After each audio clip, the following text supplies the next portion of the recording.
Hello बच्चों, आपका स्वागत है फिजिक्स वाला प्लेटफॉर्म पर। मैं सर्वेश कुमार दीक्षित आज आपके लिए लेके आया हूं एस ब्लॉक। दोस्तों यार देखो, एस ब्लॉक में हमें क्या बातें पढ़नी चाहिए और कैसे पढ़नी चाहिए, इस बात पर फोकस करना है। देखो, एस ब्लॉक में जो सबसे ज्यादा क्वेश्चन आते हैं वो आते हैं या तो थर्मल स्टेबिलिटी से, सॉल्युबिलिटी से, ठीक है, और केमिकल प्रॉपर्टी से। तो आज हम लोग उन्हीं बातों को करेंगे। थर्मल स्टेबिलिटी देखेंगे, सॉल्युबिलिटी देखेंगे, केमिकल प्रॉपर्टी देखेंगे, ठीक है। आप मेरे साथ बने रहिए और आज आपको कुछ ऐसी रिएक्शन करके दिखाऊंगा जिससे आप फील करोगे कि इनऑर्गेनिक बहुत इजी है। जैसे लोग कहते हैं ना, इनऑर्गेनिक में रिएक्शन याद करनी पड़ती है ना, ऐसा कुछ नहीं है। याद उनको करनी पड़ती है जिनको कॉन्सेप्ट में दिक्कत है, और आप तो कॉन्सेप्ट जानते हो इसलिए आपको याद नहीं करनी पड़ेंगी। चलो दोस्तों, आज का काम स्टार्ट करते हैं, ठीक है। तो चलिए, पहली हेडिंग हम लोग की स्टार्ट होती है एस ब्लॉक। तो देखो यार दोस्तों, एस ब्लॉक में हम लोग स्टार्टिंग कहां से करेंगे? एस ब्लॉक में मेरे प्यारे बच्चों हम लोग स्टार्टिंग करने जा रहे हैं, जो फर्स्ट हेडिंग करने जा रहे हैं वो है थर्मल स्टेबिलिटी। वो क्या है? Thermal stability. Thermal stability. देखो यार, थर्मल स्टेबिलिटी में हम लोगों को क्या करना है, कैसे करना है, इस बात पर थोड़ा सा फोकस देते हैं कि थर्मल स्टेबिलिटी क्या होती है, ठीक है। तो जरा गौर से समझिएगा। Thermal stability of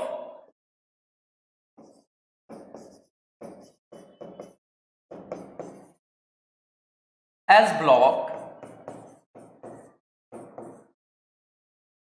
compound increases down the group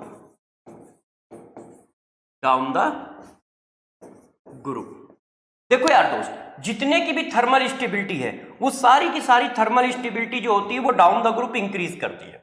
इस बात का आप ध्यान रखें। क्या? Thermal stability down the group increase करती है। किसकी? फर्स्ट पूरे एस ब्लॉक के। ये सब के सब थर्मल स्टेबिलिटी में डाउन द ग्रुप इंक्रीज करते हैं। ये देखो, सबकी थर्मल स्टेबिलिटी जो होती है वो डाउन द ग्रुप क्या होगी मेरे दोस्त? इंक्रीज होगी, चाहे कोई भी हो। पहला पॉइंट तो ये हुआ। यदि कोई मेरे से कहता है कि यार थर्मल स्टेबिलिटी बताओ कार्बोनेट की, तो आप सीधा इंक्रीज कर देना। यदि मेरे से कोई कहता है जरा बताइए इनकी थर्मल स्टेबिलिटी का ऑर्डर क्या है, इनकी थर्मल स्टेबिलिटी का ऑर्डर क्या है, तो क्या बताओगे? थर्मल स्टेबिलिटी का order down the group increase. ऐसे किसी ने कहा यार इनकी थर्मल स्टेबिलिटी का ऑर्डर बताइए, कॉपर सल्फेट, कैल्शियम सल्फेट, ठीक है, स्ट्रोंशियम सल्फेट, बेरियम सल्फेट, तो मेरे दोस्त आप क्या आंसर लगाओगे? ऐसे थर्मल स्टेबिलिटी जो होती है वो डाउन द ग्रुप क्या होती है? इंक्रीज करती है। सभी की thermal stability down the group increase करती है। किसकी नहीं करती है, इस बात को जरा आप देख लीजिए कि किनकी thermal stability down the group increase नहीं करेगी। नोट जरा ध्यान रखो कि किसकी thermal stability down the group क्या होगी? इंक्रीज नहीं करेगी। सॉरी, शायद डिक्रीज बोल दिया था। सबकी थर्मल स्टेबिलिटी डाउन द सबकी thermal stability down the group increase करती है। सबकी थर्मल स्टेबिलिटी दोस्त डाउन द ग्रुप इंक्रीज करती है, एक्सेप्ट, वो एक्सेप्ट कौन है? देखो, फीमेल हॉट कम है। फीमेल हॉट कम है का मतलब क्या है? फीमेल का मतलब होता है फ्लोराइड, H का मतलब होता है हाइड्राइड, O का मतलब होता है ऑक्साइड, T का मतलब होता है thermal stability,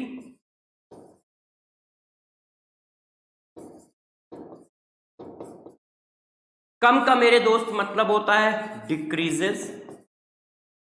decreases down the group. ये देखो, फीमेल हॉट कम है, इनको छोड़कर बाकी सबकी थर्मल स्टेबिलिटी जो होगी दोस्त वो डाउन द ग्रुप क्या होगी? इनको छोड़कर बाकी सबकी जो थर्मल स्टेबिलिटी होगी मेरे दोस्त वो डाउन द ग्रुप क्या होगी? इंक्रीज करेगी। किनको छोड़कर? इनको छोड़कर। तो जरा गौर से बात समझो। तो मैंने आपको क्या पढ़ाया? पहला पॉइंट पढ़ाया कि down the group thermal stability पूरे एस ब्लॉक में इंक्रीज करती है। किसी ने कहा फर्स्ट ग्रुप के सल्फेट इंक्रीज, फर्स्ट ग्रुप के नाइट्रेट इंक्रीज, फर्स्ट ग्रुप के कार्बोनेट इंक्रीज, ठीक है, फर्स्ट ग्रुप के हाइड्रा ऑक्साइड इंक्रीज। किसकी डिक्रीज कराओगे? फीमेल हॉट कम है। फीमेल का मतलब फ्लोराइड, H का मतलब हाइड्राइड, O का मतलब ऑक्साइड, T का मतलब थर्मल स्टेबिलिटी, कम का मतलब डिक्रीजेस डाउन द ग्रुप। तो फीमेल हॉट कम है कि thermal stability down the group decrease करती है। बाकी सबकी मेरे दोस्त thermal stability down the group increase करती है। किसकी डिक्रीज करती है? फीमेल हॉट कम है, फीमेल हॉट कम है कि thermal stability down the group decrease करती है। बस ऐसे याद रखना कि फीमेल हॉट कम है कि thermal stability down the group decrease करती है, बस बात खत्म हो गई। यदि इनकी डिक्रीज करती है तो बाकी सबकी क्या करना है? इंक्रीज कराना है।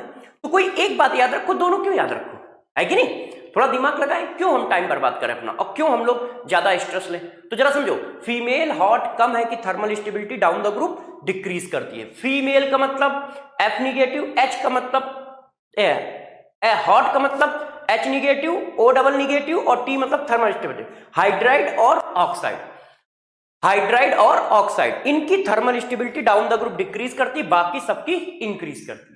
ठीक है, बस ध्यान रखिएगा कि आपको ये स्टेटमेंट याद रखना है, फीमेल हॉट कम है, फीमेल हॉट कम है कि thermal stability down the group decrease, other compound की down the group increase. For example, जैसे कोई मेरे से पूछता है कि जरा इसकी थर्मल स्टेबिलिटी का ऑर्डर लगाइए, तो हम क्या लगाएं? जरा देखिए, किसी ने कहा arrange thermal stability of, arrange thermal stability, thermal stability. तो जैसे ही कोई थर्मल स्टेबिलिटी अरेंज करने को कहता है, मैंने देखो आपके लिए कुछ मॉलिक्यूल लिख दिए, उनको आपको देखना है, LiOH, NaOH, KOH। इसी तरह से V पार्ट आपको मैंने लिख दिया है, कैल्शियम कार्बोनेट, ठीक है। ये देखिए, मैग्नीशियम कार्बोनेट और बेरिलियम कार्बोनेट। इसी तरह से बेटा ये देखो हमने लिखा है, ये वाला आपको ज्यादा अच्छे से याद रखना चाहिए क्योंकि यहां पर गलती होने के चांसेस बच्चों से ज्यादा होते हैं। ये देखो ऑक्साइड, और इसी के नीचे ये। अब इनकी थर्मल स्टेबिलिटी का ऑर्डर लगाना है आपको। अब गौर से समझिए मेरी बात को कि हम थर्मल स्टेबिलिटी का ऑर्डर कैसे लगाएं। मैंने आपको क्या पढ़ाया है? फीमेल हॉट कम है, मतलब फीमेल हॉट कम है कि thermal stability down the group decrease, बाकी सबके दोस्त इंक्रीज। फीमेल का मतलब F का मतलब फ्लोराइड, H का मतलब हाइड्राइड और O का मतलब ऑक्साइड, इनकी thermal stability down the group decrease करेगी, बाकी सबकी thermal stability down the group increase. तो क्या ये फीमेल हॉट कम है? क्या ये फीमेल है, हॉट है? नहीं, ना तो ये F है, ना H है और ना ऑक्साइड है, तो बस डाउन द ग्रुप इंक्रीज। क्या ये फीमेल हॉट कम है? नहीं, तो बस डाउन द ग्रुप इंक्रीज। क्या ये फीमेल हॉट कम है? यस, ये ऑक्साइड है, और फीमेल हॉट कम है तो डाउन द ग्रुप डिक्रीज, तो ऐसा आंसर आएगा, है कि नहीं? क्योंकि ये हॉट वाले हो गए ना, फीमेल हॉट कम है। अब जरा बताओ, क्या ये फीमेल हॉट कम है? तो ये देखो जरा क्या है, ये बेटा परऑक्साइड है। हमने वहां पे ऑक्साइड के बारे में लिखा है, परऑक्साइड के बारे में थोड़ी लिखा है कि परऑक्साइड की भी डिक्रीज करेगी, है कि नहीं? तो परऑक्साइड की क्या है? इंक्रीज। फीमेल हॉट कम है को छोड़कर बाकी सबकी इंक्रीज करनी है, और ये परऑक्साइड है। और फीमेल हॉट कम में क्या होता है? फीमेल का मतलब F और हॉट का मतलब H का मतलब हाइड्राइड, O का मतलब ऑक्साइड। पर ऑक्साइड सुपर ऑक्साइड नहीं, पर ऑक्साइड सुपर ऑक्साइड की इंक्रीज करेगी, सिर्फ ऑक्साइड की डिक्रीज करेगी। ध्यान रखिए, जो लिखा है उसको अच्छे से समझना है, अच्छे से पढ़ना है। तो एक काम खत्म हो गया, क्या? फीमेल हॉट कम है कि thermal stability down the group decrease करती है, बाकी सबकी इंक्रीज। अब एक और बात बताता हूं आपको, इसको भी आप लोग बहुत अच्छे से ध्यान रखें, ठीक है दोस्त? वो क्या है, जरा देखो, नोट। नोट क्या है? कॉस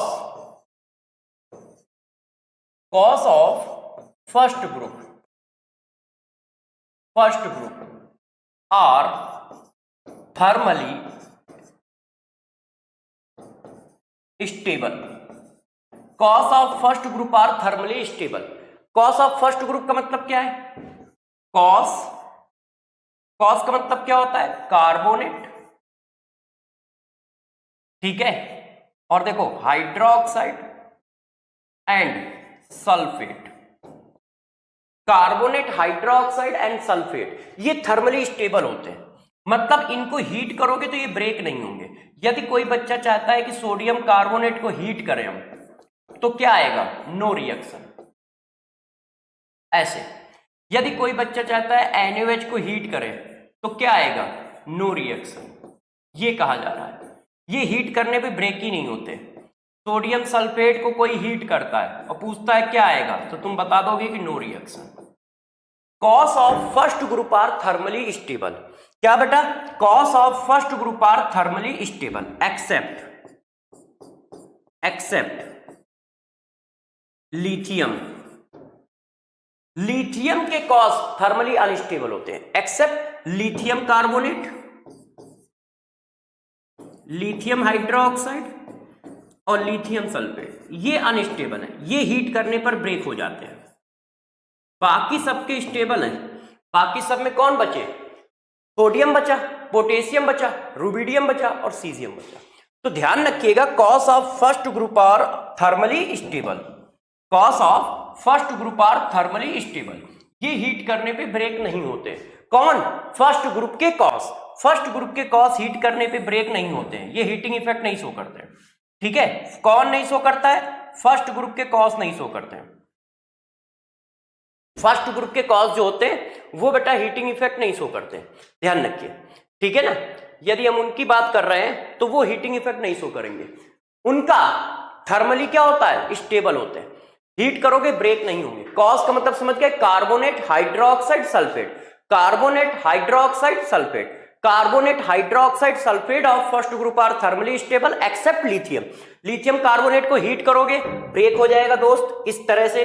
देखिए, लिथियम कार्बोनेट को किसी ने हीट किया तो वो ब्रेक हो जाएगा ऐसे, और जब भी कोई कार्बोनेट हीट होगा तो हमेशा ऑक्साइड देगा, कार्बन डाइऑक्साइड देगा। ठीक है, ये देखो ये ब्रेक हो जाएगा। इसी तरह लिथियम हाइड्रोक्साइड को हीट करोगे तो ये भी ब्रेक हो जाएगा, ये भी यही चीज देगा, इस तरह से ऑक्साइड देगा, वाटर देगा। और यदि इसके सल्फेट को हीट करोगे तो भी बच्चों ये ब्रेक हो जाएगा, और क्या देगा? ऑक्साइड देगा और SO2 गैस देगा और O2 गैस देगा, इस तरह से। ये देखो, तो ध्यान रखिएगा, COS of first group are thermally stable except lithium, COS of first group are thermally stable except lithium. तो मैंने दो बातें पढ़ाई अभी तक, थर्मल स्टेबिलिटी पूरी पढ़ा दी। पहला पॉइंट, फीमेल हॉट कम है कि thermal stability down the group decrease करती है, इसका मतलब बची हुई की इंक्रीज, ऐसे याद रखोगे। फीमेल हॉट कम है कि thermal stability down the group decrease करती है, इसका मतलब बाकी सबकी इंक्रीज। दूसरा क्या याद रखोगे? COS of first group are thermally stable, मतलब ये हीट करने पे ब्रेक ही नहीं होते एक्सेप्ट लिथियम। लिथियम के कॉस स्टेबल नहीं है, बाकी सब स्टेबल है। कॉस का मतलब carbonate hydroxide sulphate, carbonate hydroxide sulphate, carbonate hydroxide sulphate of first group are thermally stable, carbonate hydroxide and sulphate are first group are thermally stable. ठीक है, एक्सेप्ट लिथियम, एक्सेप्ट लिथियम। अब एक और concept दे देता हूं, जब यहां पर बात चली रही है थर्मल स्टेबिलिटी की, तो अब हीट करोगे तो देखो क्या बनाते हैं ये। देखो हीटिंग इफेक्ट, जब आप इनको हीट करते हो तो ये बनाते क्या है? Heating effect. देखो, मेटल कार्बोनेट को जब हीट करोगे, गौर समझिएगा, मेटल सल्फेट को जब हीट करोगे, एक ही साथ सारा बता दूंगा, टेंशन ना लो, कॉन्सेप्ट बस मेरे समझते रहिएगा। और मेटल हाइड्रोक्साइड को जब हीट करोगे, ठीक है, ये देखो, इनमें से किसी को भी हीट करते हो, या मेटल नाइट्रेट को हीट करते हो, चलो मेटल नाइट्रेट छोड़ देता हूं, इनमें से किसी को भी हीट करोगे तो हमेशा एक ही चीज आएगी, क्या? वो सब के सब मेटल ऑक्साइड बनाएंगे और करस्पॉन्डिंग मॉलिक्यूल बनाएंगे। करस्पॉन्डिंग मॉलिक्यूल कौन? कार्बोनेट के रिस्पेक्ट में क्या आएगा? Carbon dioxide. हाइड्रोक्साइड के रिस्पेक्ट में क्या आएगा? वाटर। और SO सल्फेट के रिस्पेक्ट में क्या आएगा? SO2। अच्छा, ये हाइड्रोक्साइड लिखना है, एक मिनट, ऑर्डर अलग हो गया, यहां पे ऑर्डर अलग है, वहां पे ऑर्डर अलग है। ये हाइड्रोक्साइड है, हाइड्रोक्साइड। और दोस्तों यहां पर भी ऑर्डर अलग कर देता हूं, क्योंकि उधर ऊपर नीचे लिखे हैं ना, तो कंफ्यूजन रहेगा। सल्फेट के रिस्पेक्ट में क्या आएगा, SO2 प्लस ऑक्सीजन। ठीक है, यदि रिएक्शन बैलेंस ना हो तो ही ऑक्सीजन निकालना। मान लो सल्फेट को हीट करने से रिएक्शन बैलेंस हो रही है तो ऑक्सीजन नहीं निकालोगे। और यहां पे क्या आएगा, वाटर। ये देखो, इन तीनों को जब भी हीट करोगे यही आएगा, मेटल ऑक्साइड आएगा। ठीक है, और करस्पॉन्डिंग मॉलिक्यूल, कार्बोनेट के रिस्पेक्ट में कार्बन डाइऑक्साइड, सल्फेट के रिस्पेक्ट में SO2 और हाइड्रोक्साइड के रिस्पेक्ट में क्या, H2। किसमें ऐसा नहीं होगा, एक्सेप्ट, सिर्फ इनको छोड़ दो, except silver and mercury. Silver और मरकरी के जो होते हैं ऑक्साइड अनस्टेबल होते हैं, एक्सेप्ट सिल्वर एंड मरकरी, ये जो होते हैं ये अनस्टेबल होते हैं। इस वजह से ये फर्दर ब्रेक हो जाते हैं। पहले यही बनाएंगे, मगर ये दोनों अनस्टेबल होते हैं तो फर्दर ब्रेक होके क्या बना देते हैं, मेटल बना देते हैं, ऐसे, इस तरह से। इनके ऑक्साइड दोस्त क्या होते हैं, अनस्टेबल होते हैं। अनस्टेबल होने की वजह से ये क्या करते हैं, फर्दर ब्रेक होके मेटल बना देते हैं। तो इनको छोड़कर बाकी सब में मेटल ऑक्साइड बनेगा, इनमें क्या बनेगा, मेटल बनेगा। तो मैंने एक कहानी और आगे बढ़ा दी, क्या, heating effect. Metal carbonate, metal sulphate, metal hydroxide को यदि हीट करते हो, ठीक है, तो मेटल ऑक्साइड बनेगा, करस्पॉन्डिंग गैस बनेगी। मेटल ऑक्साइड बनेगा, करस्पॉन्डिंग गैस, मतलब कार्बोनेट के रिस्पेक्ट में CO2, सल्फेट के रिस्पेक्ट में SO2 और वाटर, हाइड्रोक्साइड के रिस्पेक्ट में वाटर बनेगा। सिर्फ मेटल ऑक्साइड कौन नहीं बनाते, मरकरी और सिल्वर। मरकरी और सिल्वर के ऑक्साइड अनस्टेबल होते हैं थर्मली, तो वो हीट करने पे ब्रेक हो जाते हैं फर्दर, और ये बनाते क्या है, मेटल का रेजिड्यू। मेटल का रेजिड्यू मतलब मेटल ऑक्साइड बनेगा, फर्दर ब्रेक हो जाएगा, मेटल ऑक्साइड बनेगा, फर्दर ब्रेक हो जाएगा। ठीक है, तो दो बातें हम लोगों ने कर ली, क्या, कॉस ऑफ फर्स्ट ग्रुप और थर्मली स्टेबल होते हैं, ये बात कर ली, फीमेल हॉट कम है, ये बात कर ली, और एक बात ये बता दी कि कभी भी मेटल कार्बोनेट को, मेटल सल्फेट को, मेटल हाइड्रोक्साइड को हीट करोगे तो क्या आएगा, करस्पॉन्डिंग मेटल ऑक्साइड आएगा और उनके करस्पॉन्डिंग गैस आएगी। मेटल ऑक्साइड दो के केस में नहीं आएगा, एक सिल्वर के केस में नहीं आएगा और एक मरकरी के केस में नहीं आएगा दोस्त। एक सिल्वर के केस में नहीं आएगा दोस्त और एक मरकरी के केस में नहीं आएगा। ये देखो, ठीक है, इतनी बात समझ गए। अब आगे बढ़ते हैं। देखो दोस्तों, अब बात करते हैं सॉल्बिलिटी की।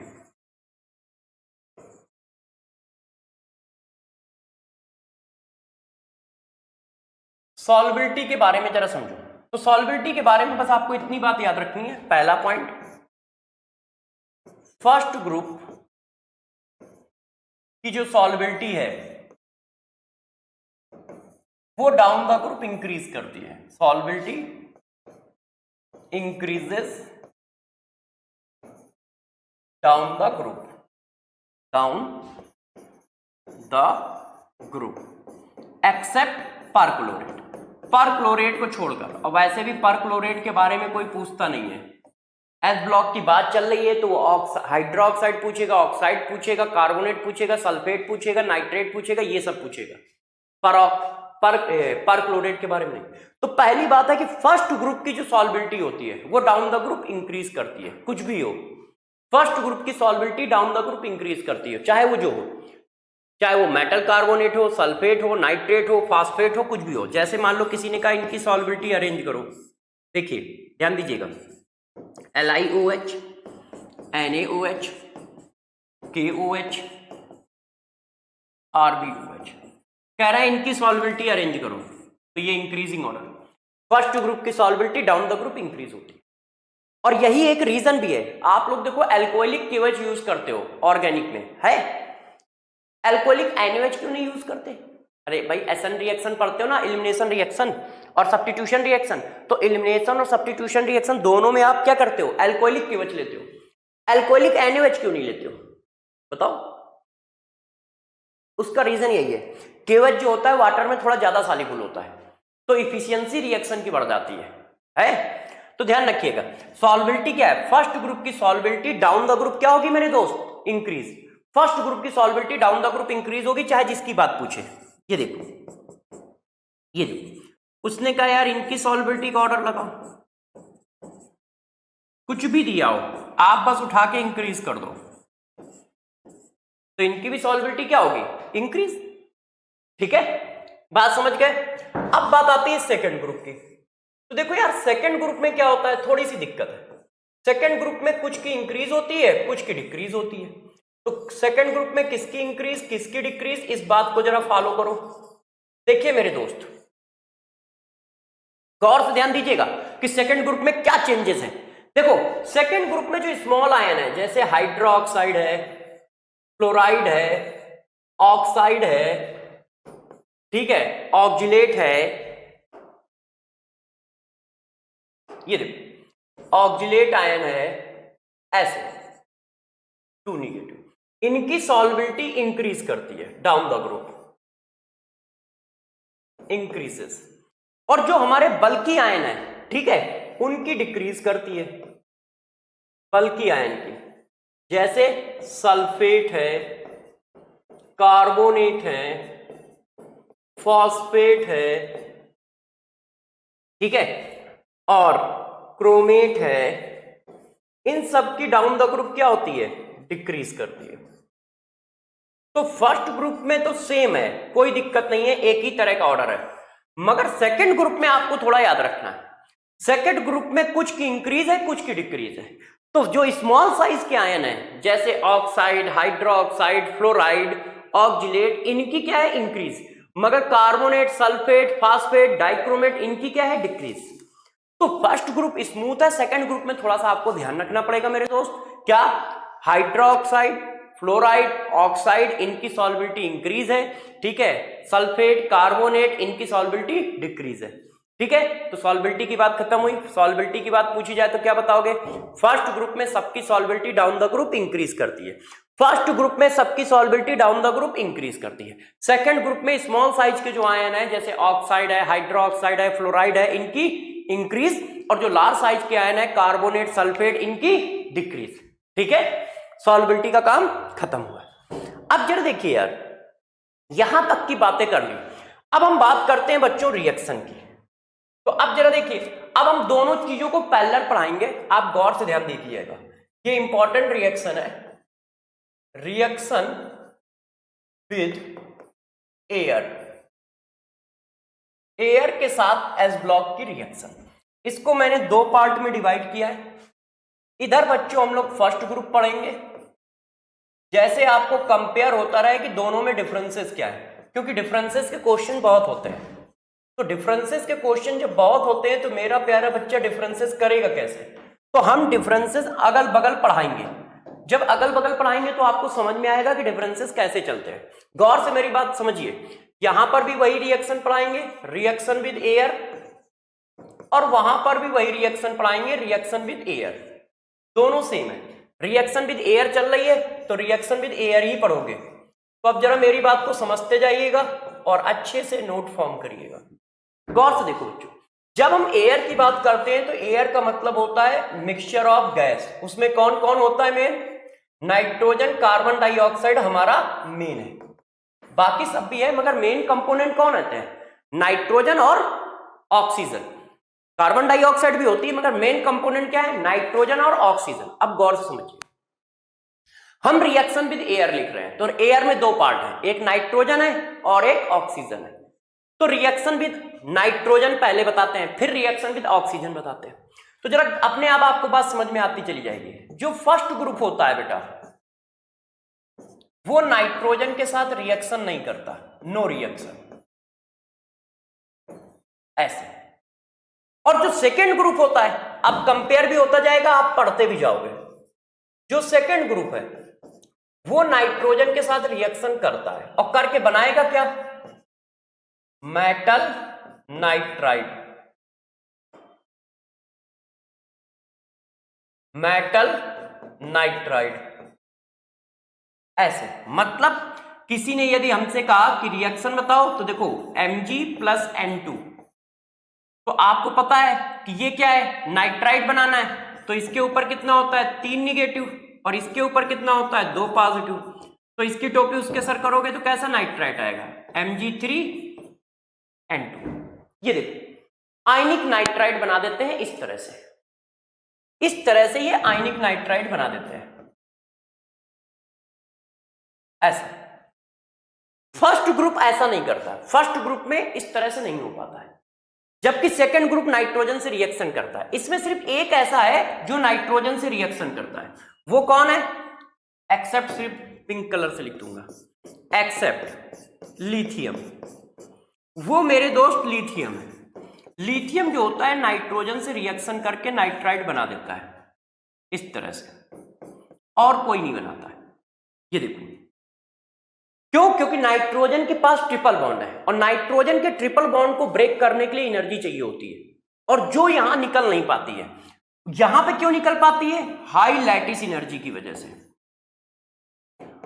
लैटिस एनर्जी ज्यादा होती है, जिसकी वजह से वो एनर्जी निकलती है, नाइट्रोजन के मिलती है, नाइट्रोजन के ट्रिपल बॉन्ड ब्रेक हो जाते हैं। और यहां पर जो लैटिस एनर्जी निकलती है वो हमेशा ही ज्यादा होती है, क्योंकि चार्ज क्या है? +2 -3। जितना ज्यादा चार्ज होगा उतनी ज्यादा लैटिस एनर्जी होगी। तो जब जो लैटिस एनर्जी निकलती है वो नाइट्रोजन के ट्रिपल बॉन्ड को आसानी से ब्रेक कर देती है, इसलिए ये रिएक्शन हो जाती है। इसीलिए सेकंड ग्रुप के सभी एलिमेंट नाइट्रोजन से रिएक्शन करके मेटल नाइट्राइड बनाते हैं। फर्स्ट ग्रुप में क्या होता है? फर्स्ट ग्रुप में सिर्फ मेरे दोस्त लिथियम ऐसा कर पाता है, क्योंकि लिथियम की लैटिस एनर्जी बहुत ज्यादा होती है, जिसकी वजह से ये काम हो पाता है। सोडियम, पोटेशियम, रुबिडियम, सीजियम, ये सब नाइट्रोजन से रिएक्शन ही नहीं करते। तो एक बात तुम्हारे दिमाग में आ गई क्या? एक बात तुम्हारे दिमाग में आ गई कि यार नाइट्रोजन से कौन रिएक्शन करेगा, कौन रिएक्शन नहीं करेगा। अब दोनों सामने लिखे होंगे तो पढ़ने में आसानी होगी, नहीं तो पहले फर्स्ट ग्रुप पढ़ा दिया, ठीक है, फिर सेकंड ग्रुप पढ़ाया जाके, तो बच्चे भूल ही जाते हैं कि कंपेयर क्या है। अब कंपेयर भी सामने है और रिएक्शन भी सामने है। अब जरा देखो यार, नेक्स्ट नंबर का पॉइंट इसको देखो, ठीक है, इसको ध्यान दो। Reaction with air. एयर में कौन? ऑक्सीजन, सॉरी एयर तो उधर लिख चुका हूं ऊपर। रिएक्शन विद ऑक्सीजन, ये देखो। अब जरा बात को समझिए बच्चों, अब कैसे करोगे?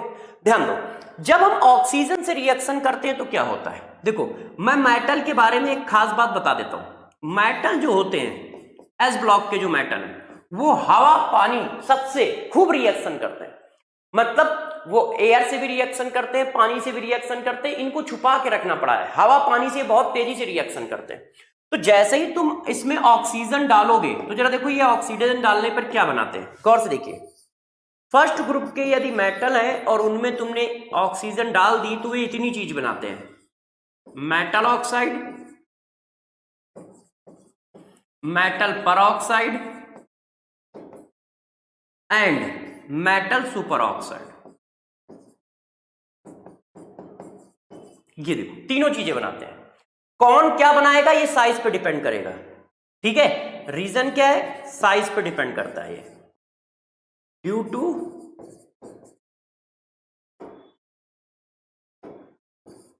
फॉर्मेशन डिपेंड अपॉन साइज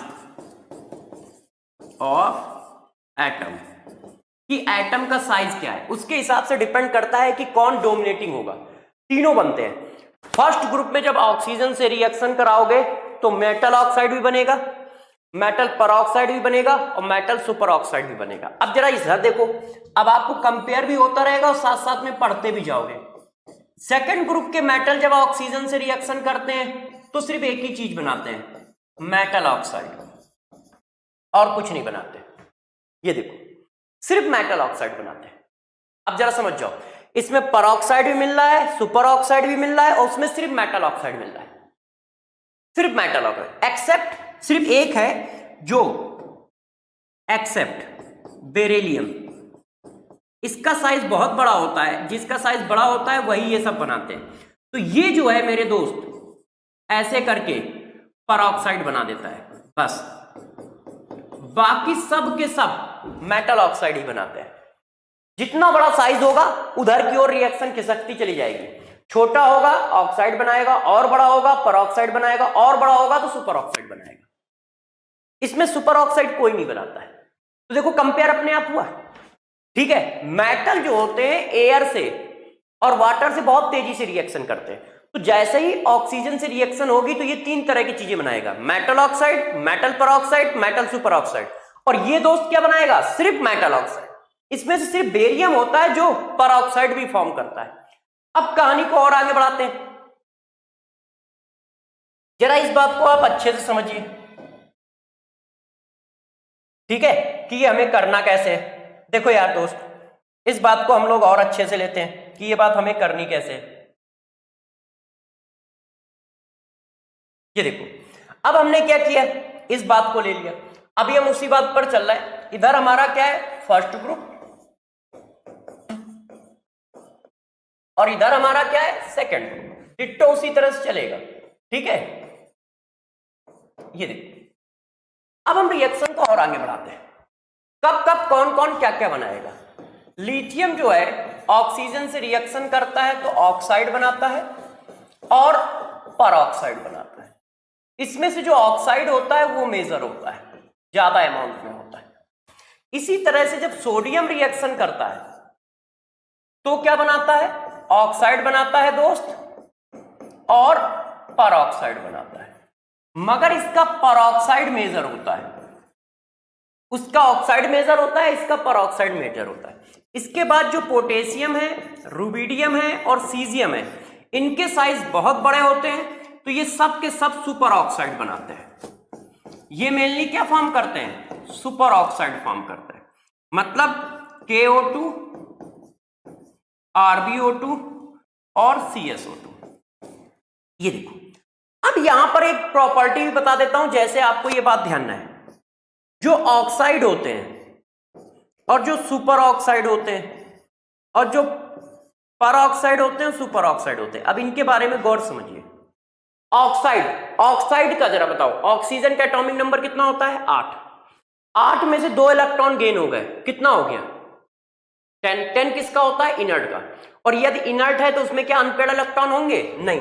तो सारे के सारे ऑक्साइड कैसे होते हैं, डायामैग्नेटिक होते हैं। कैसे होते हैं मेरे दोस्त, डायामैग्नेटिक। अब परऑक्साइड की बात करो, ऑक्सीजन 2 है, 2 ऑक्सीजन है तो कितना हुआ, 16, और 2 माइनस लगा है, कितना हो गया, 18। और यदि 18 हो गया तो इनर्ट हो गया, इसका मतलब ये भी डायामैग्नेटिक होते हैं। ये भी मेरे दोस्त कैसे होते हैं, डायामैग्नेटिक होते हैं। कौन, परऑक्साइड। अब सुपर ऑक्साइड में आओ, 2 ऑक्सीजन है, 8 8 16 और 1 17। अब ये 18 नहीं हो पा रहा है 17 ही है ना, तो इसका मतलब इसके पास अनपेयर्ड इलेक्ट्रॉन होंगे। तो इसके पास अनपेयर्ड इलेक्ट्रॉन होते हैं, अनपेयर्ड इलेक्ट्रॉन होने की वजह से ये पैरामैग्नेटिक होता है।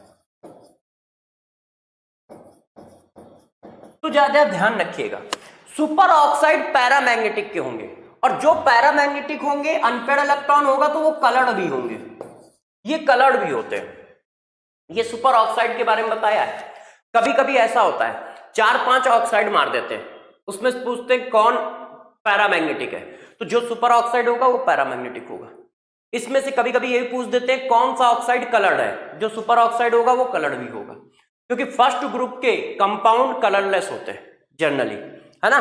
तो ये कभी कभी पूछ देते हैं, तो ध्यान रखिएगा ऐसा। अब जरा इधर आ जाइए, ये सब के सब क्या करेंगे, ये सब के सब रिएक्शन करेंगे और रिएक्शन करके क्या बना देंगे, मेटल बना देंगे। इस तरह से मेटल का ऑक्साइड ऐसे। ये देखो, इनका बस इतना सा काम है, ये सब के सब जो होंगे ऑक्सीजन से रिएक्शन करके मेटल का ऑक्साइड बना देंगे, चाहे कोई भी हो, एक्सेप्ट एक का तो मैं बेरियम का तो बता ही चुका हूं, इसलिए ज्यादा टेंशन की बात नहीं। ये देखो, सब के सब ऐसा ही करेंगे इस तरह से, जैसे ये वैसे ही है। तो अब देखो डिफरेंसेस साफ साफ आ गए। डिफरेंसेस साफ साफ क्या आ गए कि ये क्या बनाते हैं, ऑक्साइड, परऑक्साइड, सुपर ऑक्साइड। ये क्या बनाते हैं, सिर्फ ऑक्साइड बनाते हैं। इसमें से एक परऑक्साइड फॉर्म करता है सिर्फ बेरियम, और कोई नहीं करता है। ठीक, इतनी बात क्लियर। अब कहानी को और आगे बढ़ाओ। देखो, कहानी को थोड़ा सा और आगे बढ़ाते हैं और आपको कुछ बातें समझाते हैं। कॉन्सेप्ट क्या है, बेसिक स्ट्रेंथ। कभी भी कहीं पर बेसिक स्ट्रेंथ पूछी जाए तो कैसे करोगे, इस पे बारे में पढ़ा देता हूं इसी जगह पे, क्योंकि यहां पर बेसिक स्ट्रेंथ की जरूरत आ गई। कौन सा ऑक्साइड ज्यादा बेसिक है, तो हमसे एस ब्लॉक में किसकी किसकी बेसिक स्ट्रेंथ पूछी जा सकती है दोस्त। हमसे एस ब्लॉक में पूछी जा सकती है ऑक्साइड की बेसिक स्ट्रेंथ, हाइड्रोक्साइड की बेसिक स्ट्रेंथ, और एक ही कॉन्सेप्ट से सब निकाल देंगे, ध्यान रखिएगा। इसलिए मैं एक साथ पढ़ा दे रहा हूं, हाइड्राइड की बेसिक स्ट्रेंथ। ये तीन चीजें हैं जो एस ब्लॉक में बेसिक होती हैं।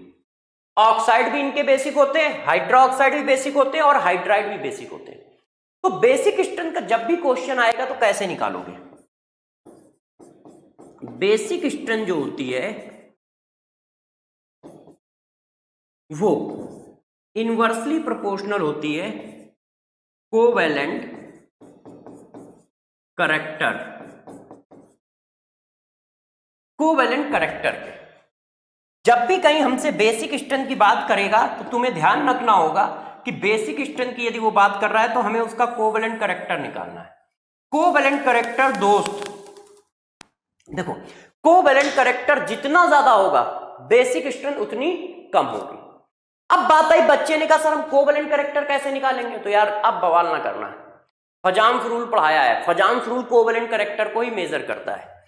तो ध्यान रखिएगा, covalent character, covalent character measure by Fajans rule. Covalent character तुम फजांस रूल से मेजर करोगे, जैसा फजांस रूल में पढ़ाया है, ठीक है? तो जरा देखो, जितना ज्यादा कोवैलेंट करैक्टर होगा बेसिक करैक्टर उतना कम होगा, या आप इसका उल्टा बोल लो, जितना ज्यादा आयनिक होगा उतना ज्यादा बेसिक होगा। मगर मैंने जितना ज्यादा आयनिक होगा उतना ज्यादा बेसिक होगा ये क्यों नहीं कहा? उसका रीजन है, आयनिक करैक्टर निकालने का जरा बताओ, कोई फार्मूला या कोई कॉन्सेप्ट बताया है? आयनिक कंपाउंड का आयनिक करैक्टर निकालने का कोई कॉन्सेप्ट आपको बताया गया है या कोई होता है? नहीं होता है। तो यार तुम यदि ये लिख देते हो कि बेसिक स्ट्रेंथ डायरेक्टली प्रोपोर्शनल है आयनिक करैक्टर के, तो बात तो सही है, मगर मेरा प्यारा बच्चा निकालेगा कैसे? क्योंकि आयनिक करैक्टर निकालना तो तुमने सिखाया ही नहीं है, कोई रूल ही नहीं है। तो जो चीज बच्चा निकाल सकता है उससे रिलेशन करो ना। इसलिए मैंने कोवैलेंट करैक्टर से रिलेशन लगाया है कि कोवैलेंट करैक्टर जितना ज्यादा होगा बेसिक स्ट्रेंथ उतनी कम होगी। और कोवैलेंट करैक्टर मेजर करना आता है, आयनिक कंपाउंड का कोवैलेंट करैक्टर हम फजांस रूल से मेजर करते हैं। आयनिक कंपाउंड का कोवैलेंट करैक्टर हम फजांस रूल से मेजर करते हैं। तो जितना ज्यादा आयनिक करैक्टर उतना ज्यादा बेसिक स्ट्रेंथ। और डाउन द ग्रुप हमेशा आयनिक करैक्टर बढ़ता है, कोवैलेंट करैक्टर कम होता है ड्यू टू फजांस रूल। हमेशा ध्यान रखो, down the group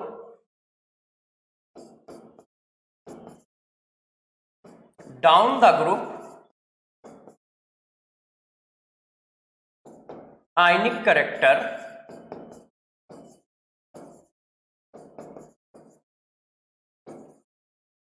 always increases। Down the group ionic character हमेशा बढ़ता है, क्यों? कैटायन का साइज बढ़ रहा है, कैटायन का साइज बढ़ेगा तो आयनिक करैक्टर बढ़ेगा। रीजन क्या है? साइज इंक्रीज हो रहा है, और साइज इंक्रीज हो रहा है तो आयनिक करैक्टर इंक्रीज होगा। तो कोवैलेंट करैक्टर के इनवर्सली प्रोपोर्शनल और आयनिक करैक्टर के डायरेक्टली प्रोपोर्शनल।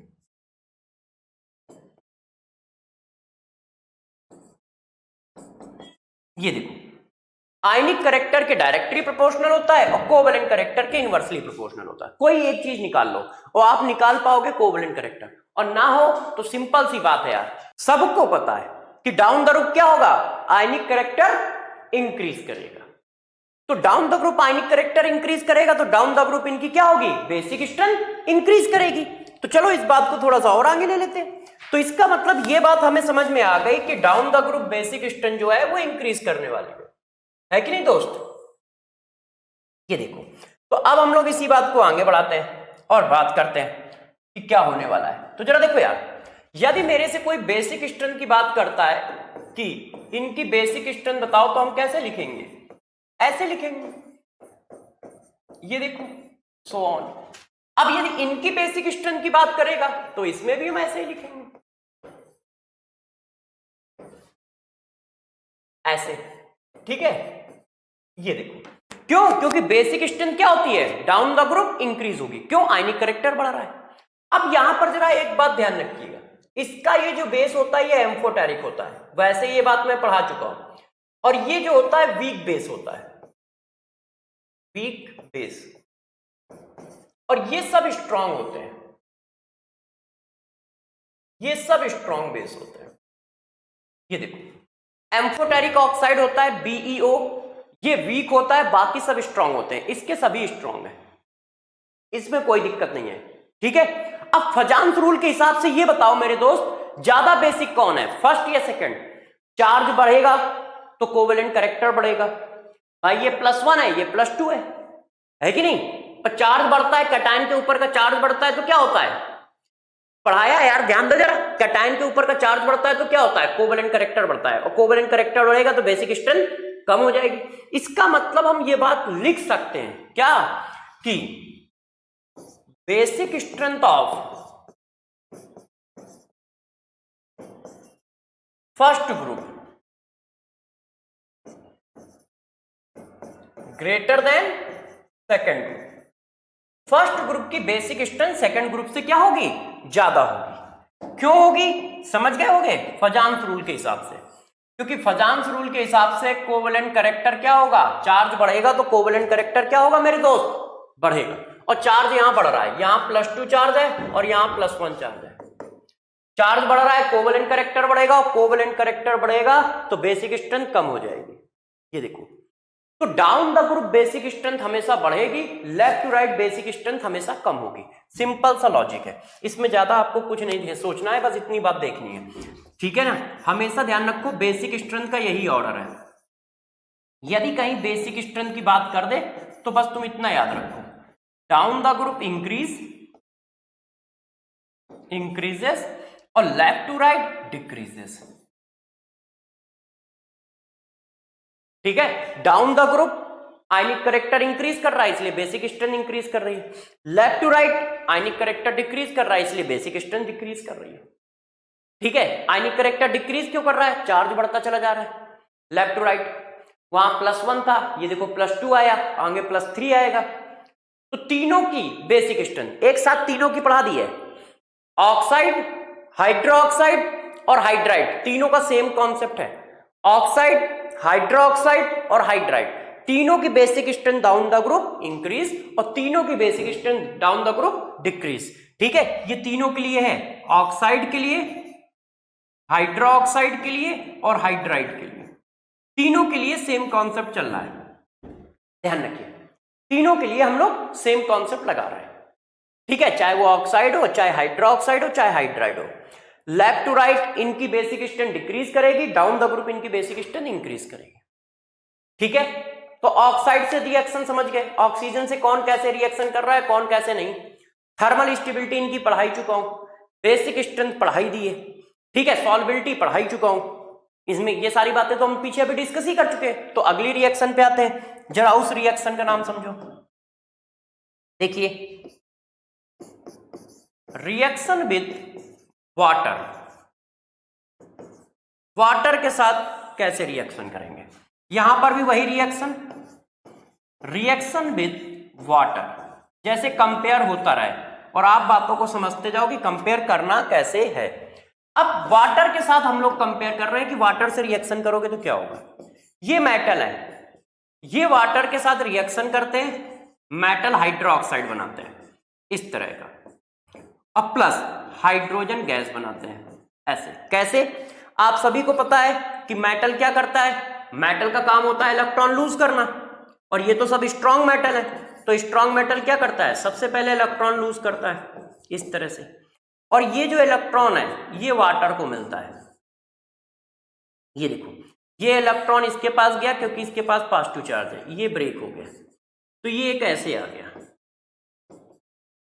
ये एक फ्री रेडिकल और इसी तरह से दूसरा फ्री रेडिकल कंबाइंड होकर हाइड्रोजन गैस बना देते हैं, और ये निगेटिव और ये पॉजिटिव एक साथ लिख दिए जाते हैं ऐसे। तो जो मेटल हाइड्रोक्साइड है वो सब के सब कैसे हैं, आयनिक हैं ऐसे। अब सेकंड ग्रुप में आओ, सेकंड ग्रुप में भी यही होता है, जैसे ही इनको पानी में डालो ये मेटल हाइड्रोक्साइड बना देंगे इस तरह से। ये देखो, इसमें से बस ध्यान रखना होता है कि ये बहुत स्लो रिएक्शन करता है। ठीक है, क्रिस्टल फॉर्म नहीं करता, पाउडर फॉर्म कर रिएक्शन करता है, पाउडर फॉर्म रिएक्शन करता है, वो भी हाई टेम्परेचर पे।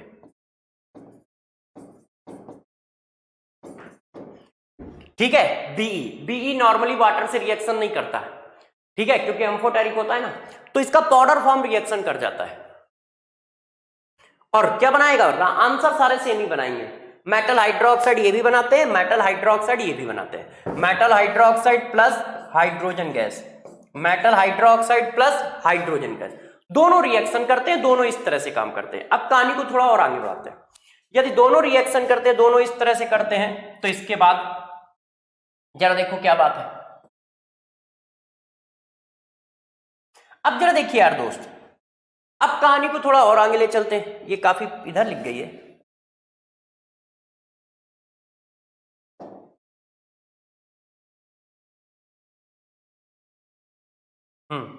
अब जरा देखो बच्चों, अब और आगे बात, मेटल हाइड्रोक्साइड आपने बनाया है ना।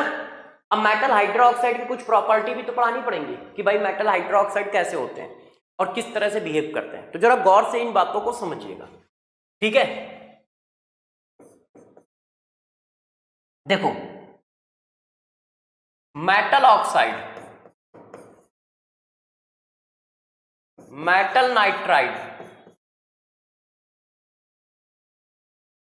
मेटल हाइड्राइड,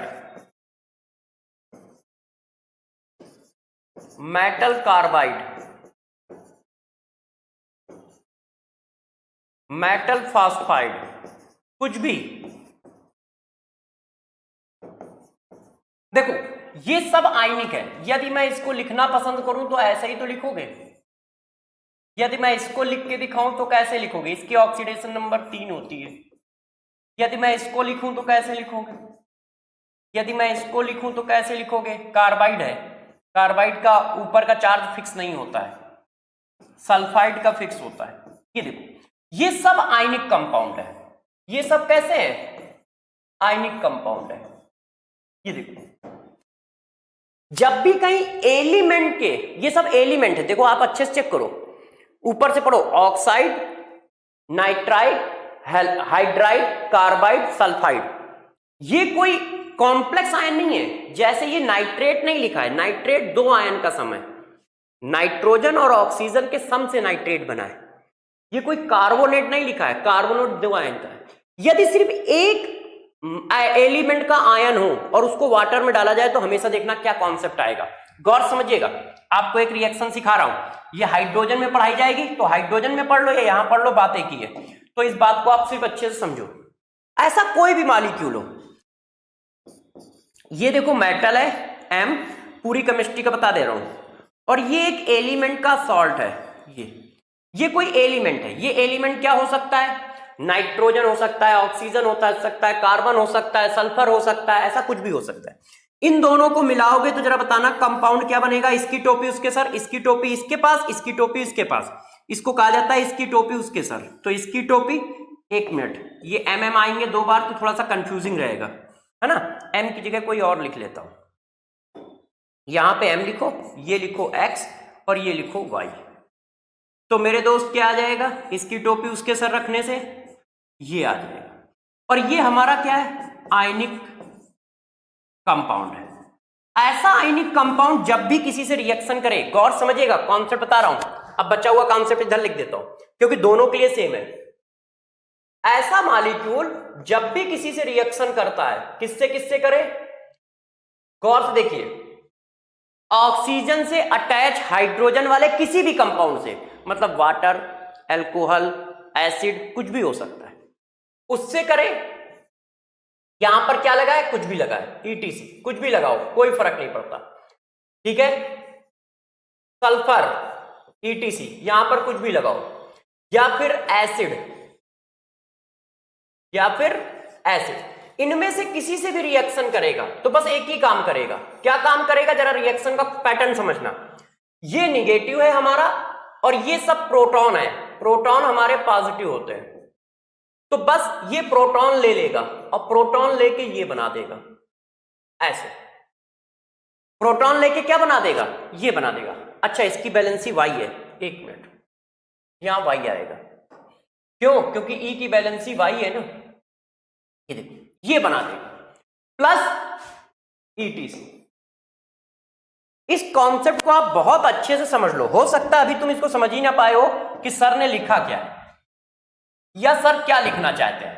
तो मैं थोड़ा एग्जाम्पल दूंगा ना, तो तुम सर की भावनाओं को पकड़ लोगे कि सर की भावनाएं क्या है ना।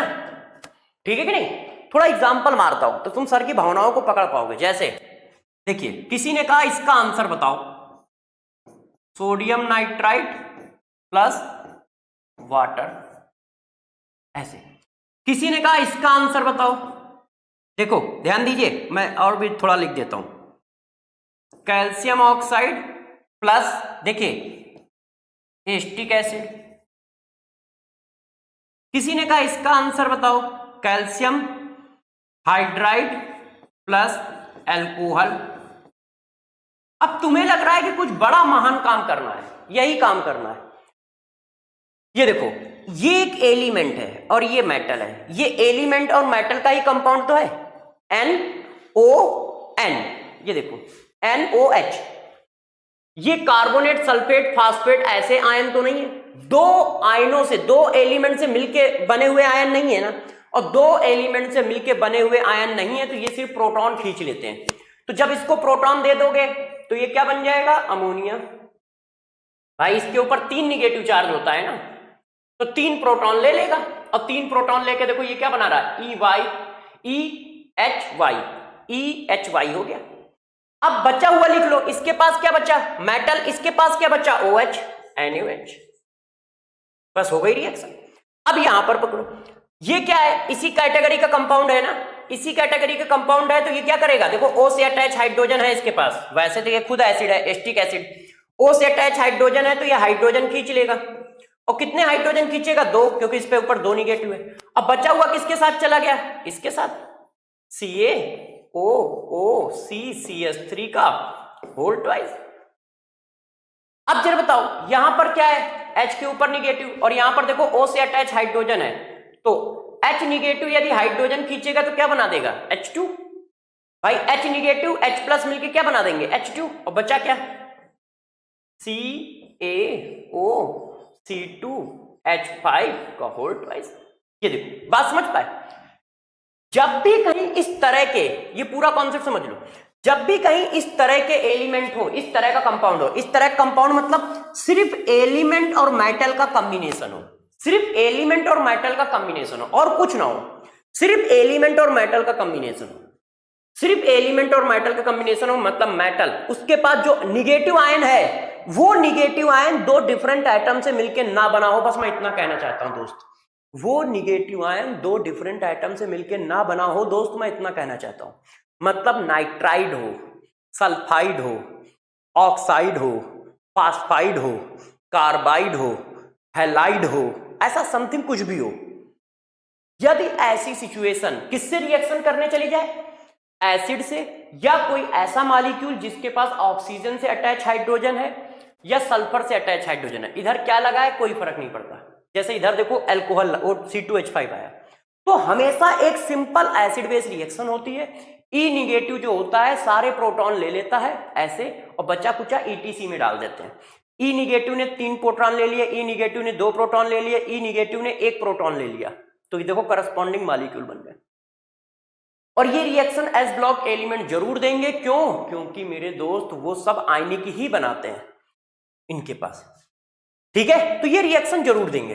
तो ये वाटर की रिएक्शन है, क्योंकि वाटर इसमें यूज होता है। तो देखो हम पीछे ये पढ़ा रहे थे, रिएक्शन विद वाटर पढ़ा रहे थे, तो रिएक्शन विद वाटर में मैंने बताया कि कौन कौन क्या क्या बनाएगा। फिर मैंने बताया कि वाटर रिएक्शन कैसे करता है, क्योंकि वाटर इन सबसे रिएक्शन कर जाता है। अब ये हाइड्रोजन में वाटर वाला पार्ट खत्म हो गया, हाइड्रोजन में वाटर की रिएक्शन आती है ना, तो ये देखो सारी रिएक्शन पढ़ा दी है। आप चाहे जितनी रिएक्शन करो, बची हुई रिएक्शन भी बता दूंगा। अब इनमें से चाहे जिसकी रिएक्शन करो आंसर आएगा। अब बात को और आगे बढ़ाते हैं, अभी हम लोगों का टॉपिक खत्म नहीं हुआ है, तो जरा देखो यार बच्चों, आगे बढ़ा लेते हैं। अब जरा देखिए यार बच्चों, अभी कहानी को हम लोगों ने खत्म नहीं किया है। अब हम लोग बात करते हैं इसके स्टोर करने की, कि यार ये स्टोर कहां किया जाता है। जरा देखो, जो फर्स्ट ग्रुप के एलिमेंट होते हैं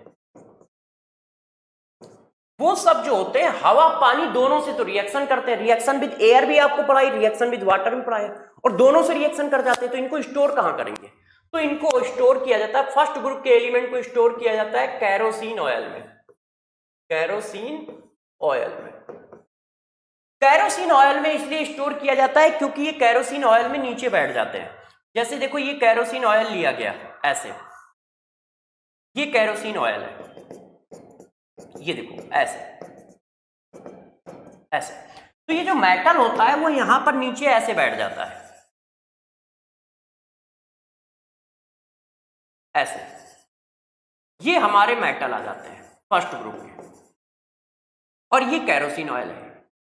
ठीक है, ऐसा कैसे हो सकता है? ऐसा तभी होता है जब मेटल की डेंसिटी जो हो वो केरोसिन ऑयल की डेंसिटी से ज्यादा हो, है कि नहीं? केरोसिन ऑयल की डेंसिटी से ज्यादा होगा तभी तो होगा, मेटल नीचे बैठ जाएगा, और जो एयर होती है, ये देखो एयर है, ये एयर है, एयर जो होती है वो हाइड्रोकार्बन में डिसॉल्व नहीं होती है, इसलिए एयर नीचे तक पहुंच नहीं पाती और मेटल हमारा सेफ रहता है। मगर यहां पे एक दिक्कत है, एल्युमिनियम को हम केरोसिन ऑयल में स्टोर नहीं करते, सॉरी एल्युमिनियम कह रहा हूं, लिथियम, लिथियम को हम स्टोर नहीं करते, lithium does not store in kerosene oil.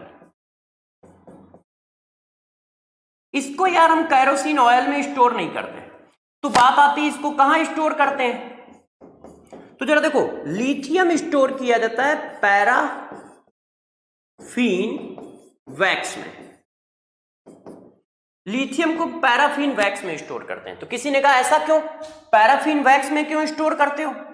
Paraffin wax जो होती है वो कोई बहुत बड़ी चीज नहीं होती, घर में जो आपके मोमबत्ती है उसी को बोला जा रहा है। लिथियम की डेंसिटी जो होती है वो केरोसिन ऑयल की डेंसिटी से कम होती है, डेंसिटी ऑफ लिथियम जो होती है वो केरोसिन ऑयल की डेंसिटी से कम होती है। ये तो क्या होगा, लिथियम यहां फ्लोट करके ऊपर आ जाएगा, और लिथियम जब फ्लोट करके ऊपर आएगा तो एयर से रिएक्शन हो जाएगी, है कि नहीं भाई? डेंसिटी कम होगी तो वो क्या होगा, केरोसिन ऑयल के ऊपर फ्लोट करेगा, और केरोसिन ऑयल के ऊपर मेरे दोस्त फ्लोट करेगा तो एयर उससे रिएक्शन कर जाएगा। तो फिर हम लिथियम को क्या करते हैं, मोम में, जो अपने घर में मोमबत्ती होती है ना, उसमें रैप करके रख देते हैं, उसके बीच में, जैसे कैंडी होती है ना, बच्चे नहीं खाते छोटे छोटे कैंडी, तो उसके बीच में चॉकलेट निकलती है, तो बस उसी तरह से बीच में लिथियम रखा, चारों तरफ से पैराफिक्स मोम ऐसे बना दिया, है ना? ये देखो, अब इनको स्टोर कहां करते हैं, इनके बारे में बता देते हैं कि यार यदि इनको स्टोर करना होगा तो कहां करते हैं। देखो, सेकंड ग्रुप में भी हम स्टोर यहीं पे करते हैं, मगर किसको किसको करते हैं, किसको किसको नहीं करते, जरा समझिएगा। सेकंड ग्रुप में कैल्शियम, स्ट्रोंशियम, बेरियम, ये सब के सब स्टोर किए जाते हैं कहां पर, केरोसिन ऑयल में, केरोसिन ऑयल में, मगर ये स्टोर नहीं किए जाते एक्सेप्ट Pe एंड Mg, इनको हम कहीं स्टोर नहीं करते। मतलब जैसे इसमें लिथियम को हमने क्या किया, पैराफिन वैक्स में स्टोर किया, इनको पैराफिन वैक्स में स्टोर नहीं किया, ये स्टोर ही नहीं किए जाते। अब बात आती है ये स्टोर क्यों नहीं किए जाते, ये क्या करते हैं, जरा देखो, ये स्टोर नहीं किए जाते, ना पैराफिन वैक्स में स्टोर किए जाते हैं ना कहीं, ऐसे ही रखे रहते हैं। ये ऐसा क्यों करते हैं, ये क्या करते हैं, ये फॉर्म करते हैं, form very thin layer of metal oxide on the surface of metal। जरा देखो, ये क्या करते हैं, एक बहुत ही थिन लेयर अपने ऊपर बना लेते हैं, जिससे इनकी स्टेबिलिटी, जिससे इनकी, देखो एक मैं आपको समझाता हूं कैसे। देखो, ये देखो दोस्त, ये हमारे पास मेटल है ऐसे, ये हमारा क्या है, मेटल। अब इस पर क्या है, इस तरह की लेयर बन जाती है, इस तरह की लेयर, ये एक पतली सी लेयर बना देते हैं इस तरह से, ऐसे, मेटल ऑक्साइड की। अब जरा देखो इससे हुआ क्या, गौर से मेरी बात को समझिएगा, इससे क्या होता है, इससे होता क्या है, ये मेटल था और ये जो है लेयर ऑफ मेटल ऑक्साइड है, और ये हमारे पास एयर है चारों तरफ ऐसे।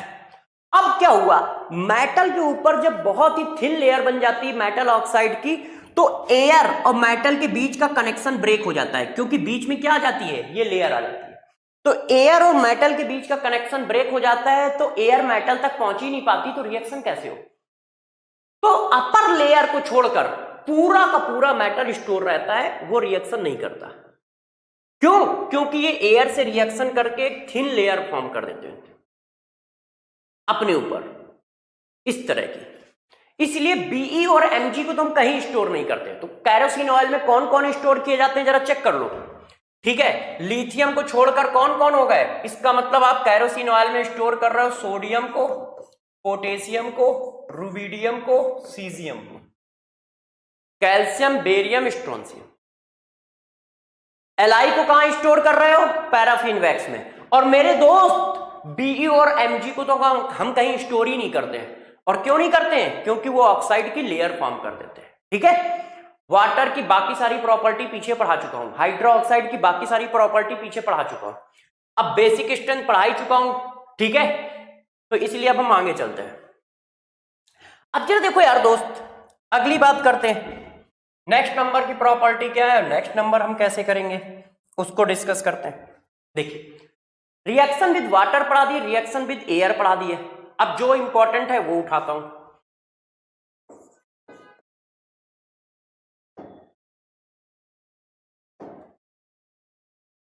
देखो बच्चों, हाइड्राइड ऑफ फर्स्ट ग्रुप, इधर फर्स्ट ग्रुप चल रहा है ना हमारा, हाइड्राइड ऑफ फर्स्ट ग्रुप, यहां पर भी वही हेडिंग, हाइड्राइड ऑफ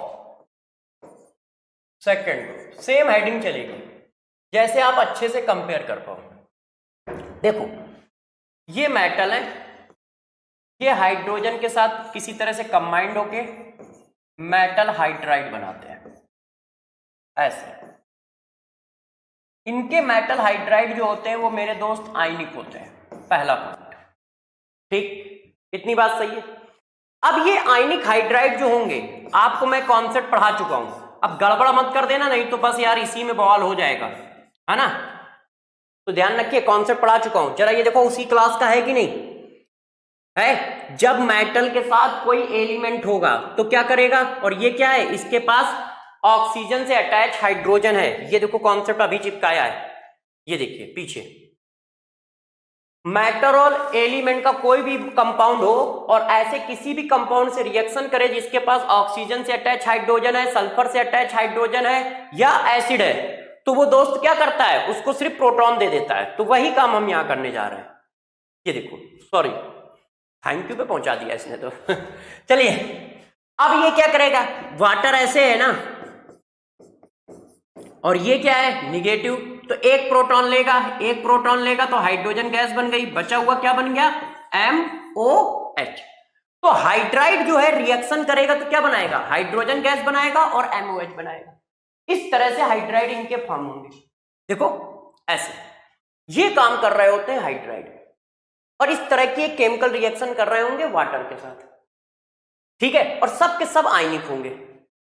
इनकी सॉल्युबिलिटी क्या होगी, इनकी थर्मल स्टेबिलिटी क्या होगी, इनकी बेसिक स्ट्रेंथ क्या होगी, ये मैं पीछे पढ़ा चुका हूं, तो बार बार पढ़ाने की जरूरत नहीं है। मगर अब इधर आ जाओ, इधर क्या होता है, ये जब रिएक्शन करते हैं तो इस टाइप के हाइड्राइड बनाते हैं ऐसे, MH2 टाइप के। MH2 टाइप के हाइड्राइड दोनों तरह के होते हैं, ये कोवेलेंट भी होते हैं और आयनिक भी होते हैं, दोनों तरह का इनके पास कॉम्बिनेशन होता है। फॉर एग्जांपल जैसे BeH2, सॉरी BeCl2 लिख गया है, BeH2, ये यार दोस्त जो होता है कोवेलेंट पॉलीमर,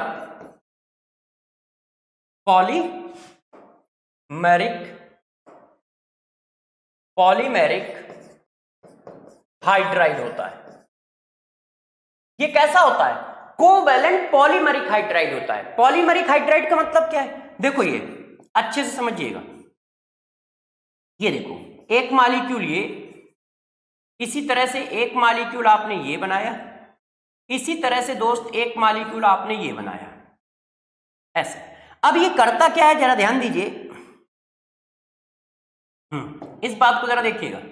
ये अब ये अपनी इलेक्ट्रॉन डिफिशियंसी को कंप्लीट करने के लिए क्या काम करता है? अपना वैकेंट ऑर्बिटल ऐसे इसके साथ ओवरलैप करा देता है, इसका वैकेंट ऑर्बिटल इसके साथ ओवरलैप कर जाता है, इसका वैकेंट ऑर्बिटल इसके साथ ओवरलैप कर जाता है, इसका वैकेंट ऑर्बिटल इसके साथ ओवरलैप कर जाता है। और दोस्त इनका कौन सा ऑर्बिटल होता है? इनका ऑर्बिटल होता है फुलफिल ऑर्बिटल। इनके पास ये जो बॉन्डेड फुलफिल ऑर्बिटल है ना, ये वाला, ये वाला, ये ऑर्बिटल इनके साथ काम करता है ऐसे। इनका फुलफिल ऑर्बिटल इस तरह से, उसका वैकेंट ऑर्बिटल, इसका फुलफिल ऑर्बिटल इस तरह से, ये देखिए, और उसका वैकेंट ऑर्बिटल, इनका फुलफिल ऑर्बिटल इस तरह से और उसका वैकेंट ऑर्बिटल, इसी तरह से इसका फुलफिल ऑर्बिटल इस तरह से और उसका वैकेंट ऑर्बिटल। ये कॉम्बिनेशन होता है इस तरह से। ये देखो इनका क्या है, ये इनका हमारे पास वैकेंट ऑर्बिटल है, इनका वैकेंट ऑर्बिटल है दोस्त, ये देखो, और इसका फुलफिल ऑर्बिटल है ऐसे। और इनका फुलफिल ऑर्बिटल कौन सा है? ये वाला है, ये वाला, ये वाला ऐसे, ये है। H बना देता हूं ग्रीन कलर से, जैसे आपको थोड़ा सा डिफरेंस पता चल जाए ऐसे। जब ये ऐसा करते हैं तो आता क्या है? इस तरह का पॉलीमर आ जाता है। हम लोग इसको दिखाते हैं इस तरह से, ये देखो, ये इस तरह से क्या करता है? इस तरह से अब चलता चला जाता है ऐसे, सो ऑन, इस तरह से फिगर आता है। अब जरा बताओ इस बॉन्ड को क्या नाम दिया जाएगा? यहां पर कितने इलेक्ट्रॉन है? 2 इलेक्ट्रॉन है और 3 एटम में घूम रहे हैं, तो ये क्या है? 3 सेंटर 2 इलेक्ट्रॉन बॉन्ड है। 3 सेंटर 2 इलेक्ट्रॉन बॉन्ड को क्या नाम दिया जाता है? बनाना बॉन्ड कहा जाता है। तो ये बनाना बॉन्ड बनाता है। ऐसा करता क्यों है? अपनी इलेक्ट्रॉन डिफिशियंसी को डिक्रीज करने के लिए। ऐसा क्यों करता है? इलेक्ट्रॉन डिफिशियंसी को डिक्रीज करने के लिए। इलेक्ट्रॉन डिफिशियंसी को क्या करने के लिए दोस्त? डिक्रीज करने के लिए। तो इलेक्ट्रॉन डिफिशियंसी को डिक्रीज करने के लिए ये इस तरह का काम करता है और इस तरह की बॉन्डिंग करता है। कौन? BeH2। और यहां पर चेक करो, ऐसा कुछ नहीं है, इनके हाइड्राइड पॉलीमरिक फॉर्म में नहीं रहते हैं, आयनिक फॉर्म में रहते हैं। इनके हाइड्राइड पॉलीमरिक भी है, आयनिक भी है। तो यार जब कोवेलेंट जो होगा, जो कोवेलेंट होगा उसका ऑक्टेट पूरा नहीं होगा तो उसकी जिद होगी मेरा ऑक्टेट पूरा करो, मेरा ऑक्टेट पूरा करो। तो ऑक्टेट पूरा करने के लिए इसी तरह के उल्टे सीधे बॉन्ड बनते हैं, बनाना बॉन्ड। और बनाना बॉन्ड बना के वो अपने ऑक्टेट को कंप्लीट करता है। कौन? BeH2। ये देखो इस तरह से, और इनके ऐसे होते हैं। अब इसी बात को थोड़ा सा और आगे बढ़ाएं तो इसमें 1-2 बातें और हैं, तो आप चाहें तो मैं यहीं लिख देता हूं। देखो CaH2, इसको हाइड्रोलिथ बोला जाता है, हाइड्रोलिथ इसका कॉमन नेम है, हाइड्रोलिथ। ऐसा इसको इसलिए बोलते हैं क्योंकि दोस्त इसकी हाइड्रोलिसिस से हम क्या बनाते हैं? इसकी इलेक्ट्रोलिसिस करके हम हाइड्रोजन गैस बनाते हैं, इसीलिए इसको हाइड्रोलिथ बोलते हैं, कॉमन नेम। ये देखो, यदि इसकी इलेक्ट्रोलिसिस की जाएगी ना तो हाइड्रोजन गैस निकल आएगी, इसीलिए इसका नाम रखा जाता है हाइड्रोलिथ। किसका नाम? CaH2 का। ठीक है मेरे दोस्त, इसको हाइड्रोलिथ बोलते हैं। तो दोनों में डिफरेंसेस समझ गए कि क्या है, कैसे है। चलो कहानी को और आगे ले चलते हैं, नेक्स्ट पॉइंट पे आते हैं। तो चलिए नेक्स्ट पॉइंट के पहले एक प्यारी सी लाइन तो खींची ले। चलो दोस्त, अब next point, reaction with hydrogen आपने देख ली। अब इसी तरह से हाइड्राइड के लिए, हाइड्राइड देख चुके हो तो जरा आप देख लो halide. Halides of first group. First group के हैलाइड की बात करते हैं। हैलाइड्स ऑफ सेकंड ग्रुप, दोनों को कंपेयर कराता जाऊंगा तो आपको डिफरेंसेस अपने आप समझ में आते चले जाएंगे कि यार दोनों में किस तरह के डिफरेंसेस हैं। ठीक है, अब जरा देखो इनके हैलाइड की बात करते हैं। सिंपल सी बात है, ये मेटल है और ये हैलोजन है, इस तरह के हैलाइड बनाएंगे और होंगे क्या, आयनिक होंगे, है कि नहीं, आयनिक हैलाइड होंगे। तो इनके हैलाइडों में ऐसा ज्यादा कुछ नहीं है कि हमें कुछ सोचना पड़े या कुछ डिटेल चाहिए, ऐसा कुछ नहीं है। ठीक है, नॉर्मल होते हैं इनके हैलाइड, बड़े काम के होते हैं।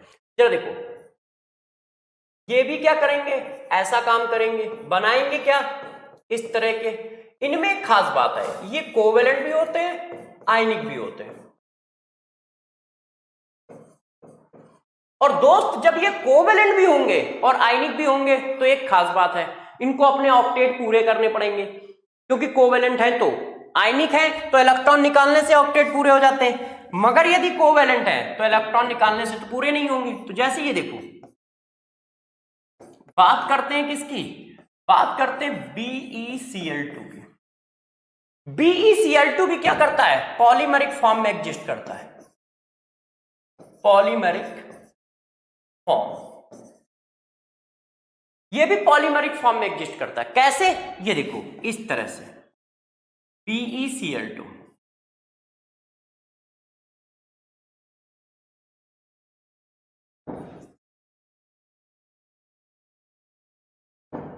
इस तरह से। अब बात आई कि ये पॉलीमरिक फॉर्म कैसे बनाता है, गौर समझना। आप सभी को पता है कि बेरेली जो एल्युमिनियम नहीं यार, इसको क्या बोलते हैं यार, क्लोरीन। जो क्लोरीन होता है उसके पास क्या होते हैं, लोन पेयर होते हैं, इस तरह से। अब यार बेरिलियम के ऑक्टेट कंप्लीट है नहीं, और जब यार दोस्त इसके ऑक्टेट कंप्लीट नहीं है तो इसको क्या है, इसको टेंशन है कि भैया मेरा ऑक्टेट कंप्लीट करो। जब तक मेरा ऑक्टेट कंप्लीट नहीं करोगे हम टेंशन में रहेंगे। तो इसका ऑक्टेट कंप्लीट होता है इस तरह से। ये देखो इसको इलेक्ट्रॉन पेयर दे रहा है, ये इसको कोऑर्डिनेट बॉन्ड बनता है यहाँ, ये इसको इलेक्ट्रॉन पेयर दे रहा है, ये इसको। अब चेक करो ऑक्टेट कंप्लीट हो रहा है, और इसी तरह का पॉलीमरिक फॉर्म बना देते हैं।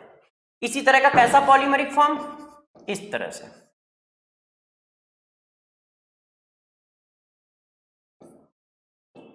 ऐसे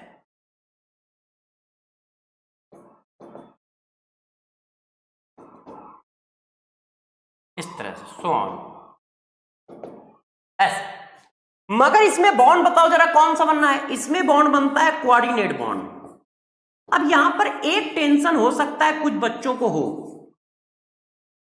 कि सर यहां कोऑर्डिनेट बॉन्ड क्यों और वहां बनाना बॉन्ड क्यों। गौर से ध्यान रखना, बनाना बॉन्ड लास्ट ऑप्शन होता है, जब हमें कुछ नहीं मिलता तब हम बनाते हैं। कोऑर्डिनेट बॉन्ड एक सिग्मा बॉन्ड है, सिग्मा बॉन्ड स्ट्रॉन्ग बॉन्ड होता है। यहां पर अटैच्ड एटम के पास लोन पेयर थे, इसलिए कोऑर्डिनेट बॉन्ड बन गया, और कोऑर्डिनेट बॉन्ड बन के ये अपने को क्या कर लेता है, स्टेबलाइज कर लेता है। मगर मेरे दोस्त जरा यहां पे बताओ, यहां पर हाइड्रोजन के पास लोन पेयर नहीं है, तो कोऑर्डिनेट बॉन्ड के चांसेस ही नहीं है, और कोऑर्डिनेट बॉन्ड के चांसेस नहीं है तो ये क्या करता, बनाना बॉन्ड बनाता। बनाना बॉन्ड सबसे लास्ट ऑप्शन होता है, जब कुछ नहीं हथियार बचा है तब हम बनाना बॉन्ड का हथियार चलाते हैं, क्योंकि ये बहुत वीक बॉन्ड होता है। 3 एटम को 2 इलेक्ट्रॉन होल्ड कर रहा है, मगर क्या करे बेचारा, ऑक्टेट कंप्लीट करने हैं, कोऑर्डिनेट बॉन्ड बना नहीं सकता क्योंकि हाइड्रोजन के पास लोन पेयर है नहीं।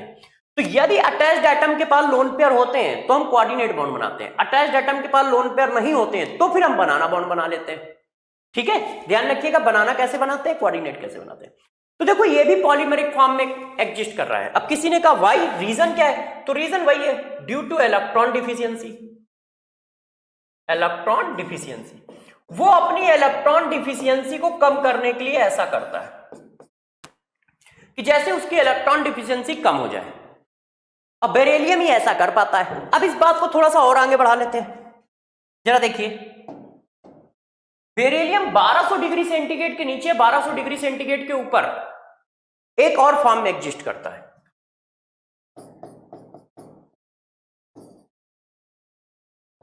1200 केल्विन के ऊपर और नीचे, एक मिनट यहां जगह नहीं है, कहीं दूसरी जगह बनाता हूं।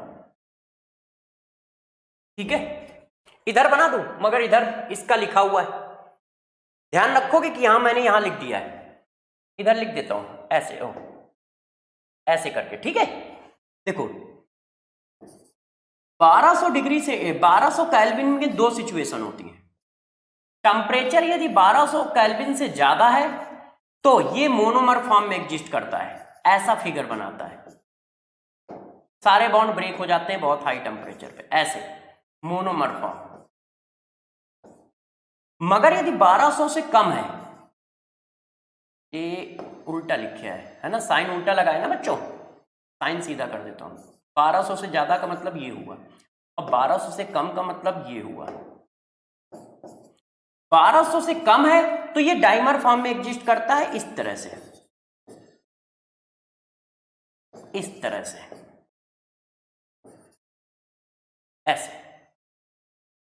1200 से ज्यादा है तो मोनोमर फॉर्म में, 1200 से कम है तो डाइमर फॉर्म में एग्जिस्ट करता है, और नॉर्मल रूम टेम्परेचर पे पॉलीमरिक फॉर्म में एग्जिस्ट करता है। रूम टेम्परेचर पे किस पे एग्जिस्ट करता है? पॉलीमरिक फॉर्म में एग्जिस्ट करता है। अभी इसमें थोड़ी सी बात है, इसलिए हम लोगों को पढ़ना पड़ेगा। देखो इसमें थोड़ी सी और क्या बात है, इसके जो हाइड्राइड होते हैं MgCl2, CaCl2, है ना, BaCl2, ये क्या करते हैं, वाटर को ऐड कर लेते हैं अपने से, इस तरह से, इस तरह से।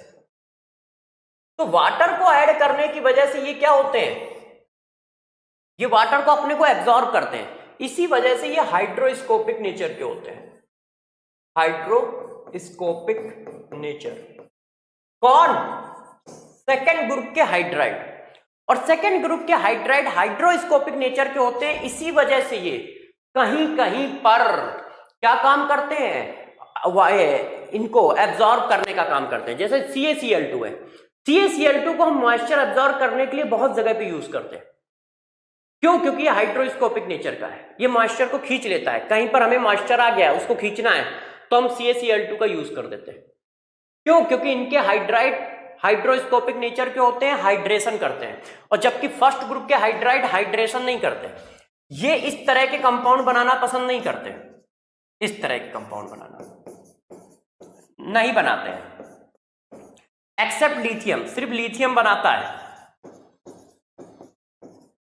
लिथियम ऐसा फॉर्म करता है, ठीक है, बाकी नहीं बनाते हैं, सिर्फ लिथियम को छोड़ दो, लिथियम ऐसा कर लेता है। एक्सेप्ट लिख देता हूं, कहां लिखूं यार, ओनली लिथियम फॉर्म हाइड्रेट, सिर्फ लिथियम हाइड्रेट बनाता है इस तरह से।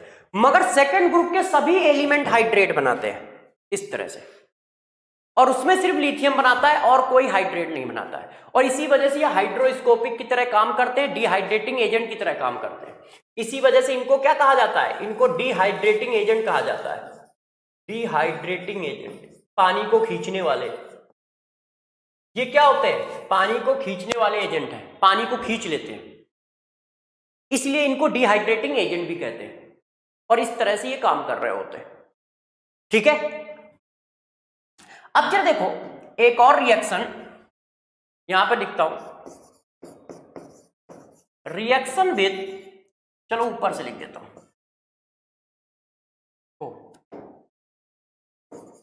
Reaction with liquid ammonia.